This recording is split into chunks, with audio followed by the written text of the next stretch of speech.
The three kings of Igbanke, as Igbo people, have refused to bow their heads before any other king because they are kings.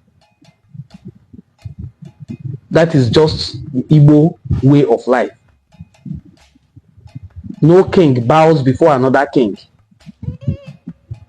The Igbo kings in Igbanke have refused to go and bow before another king. The same way I've shared videos of other communities going to lie down on the ground and roll on the floor. If our brothers in Igbanke have decided they are not willing to roll on the floor, leave them alone.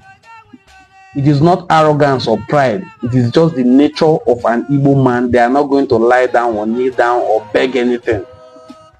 Just stop threatening them.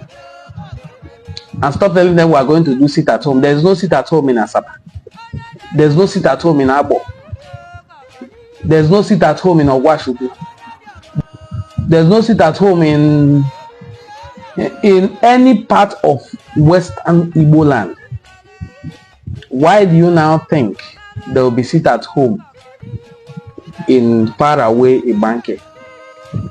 There will be Monday sit at home. Once you accept them, they will start doing Monday sit at home.